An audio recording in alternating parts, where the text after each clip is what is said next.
Genghis Khan. You know, that name brings up some pretty intense images, right? A brutal conqueror, a force of nature. But what if I told you that's only half the story? What if he was also a unifier, a lawgiver, and the man who basically connected the East and West for the first time? Today, we're going to try to separate the man from the myth. So when you hear Genghis Khan, what's the first thing that pops into your head?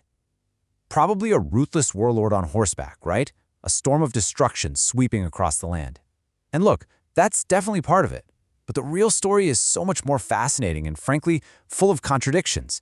It's about a man who destroyed worlds, but also created a new one.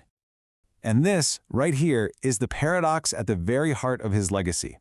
On one hand, his campaigns were unbelievably destructive. I mean, we're talking about millions dead, entire civilizations just wiped off the map. But on the other hand, he created the largest single land empire the world has ever seen, connecting continents in a way that was totally unimaginable before him. So the big question is, how? How did a kid who was literally a tribal outcast, abandoned and left for dead, rise up to become the universal ruler? Well, to figure that out, we have to go way back to his childhood, to a boy named Temüjin.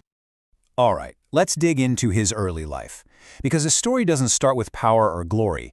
It starts with total desperation. Just a daily, brutal struggle for survival out on the vast, unforgiving Mongolian steppe. So Temüjin is born into this minor noble family, but that status meant pretty much nothing when his father, a chieftain, was poisoned by a rival tribe. In the world he lived in, that was basically a death sentence. His own tribe turned their backs on his family, just cast him out, leaving a mother and her young kids to fend for themselves in a land that showed absolutely no mercy. You can see from this timeline, it's just this relentless, brutal climb from the absolute bottom. It's a story of doing whatever it takes to survive, even killing his own half-brother to become the leader of his starving family. But you also see this incredible, almost magnetic ability to inspire loyalty, even at his lowest point. And that quality, that's what would eventually allow him to unite all the warring Mongol tribes in 1206. Okay, so uniting the tribes was a huge deal, but now he had an even bigger problem. How do you stop centuries of constant infighting?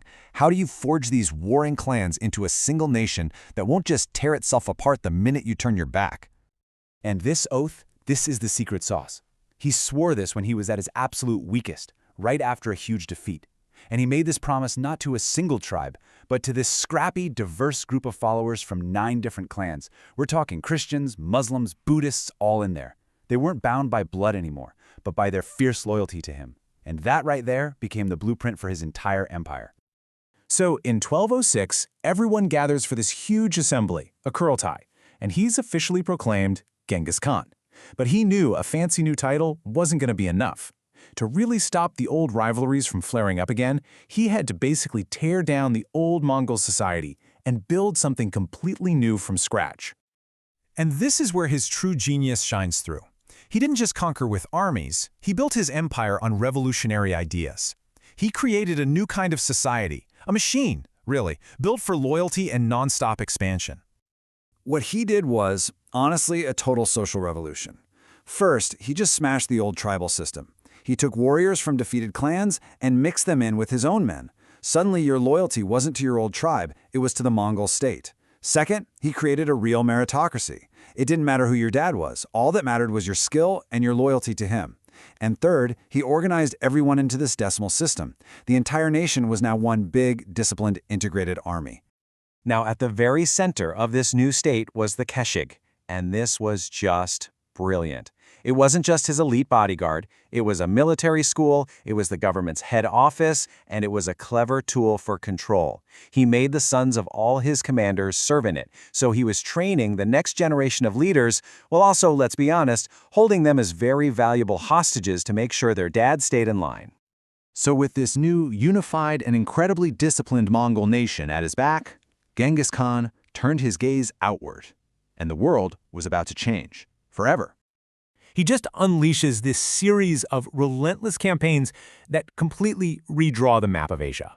First, he takes down the Western Xia. Then he smashes the powerful Jin dynasty in northern China.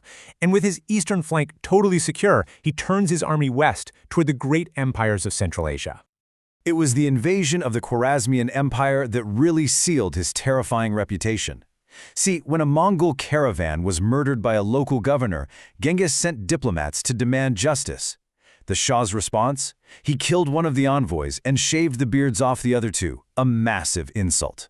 For Genghis Khan, that was it. That was a personal attack that could only be answered with overwhelming, brutal force. The Mongol armies just poured through Khorasan, which was one of the most prosperous and cultured places on Earth, and they were like a plague.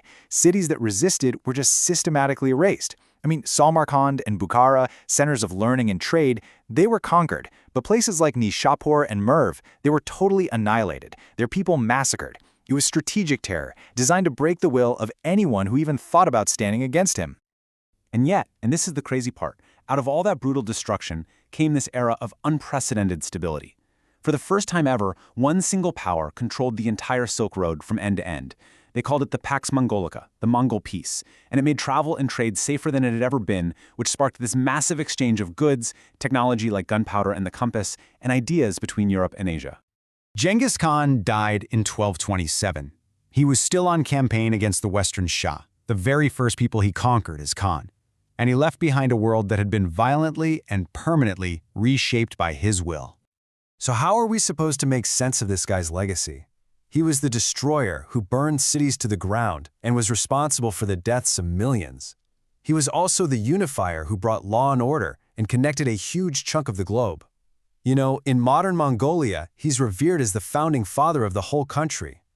In other places, he's remembered as a monster. The truth is, he was both. You know, maybe the best insight into how he was thinking comes from his choice of successor. He didn't pick his most ruthless general or his most brilliant military son. He chose his third son, Ögedei, who was known for being generous and a good diplomat. Genghis Khan, the ultimate conqueror, understood that the skills you need to govern an empire are totally different from the ones you need to build it.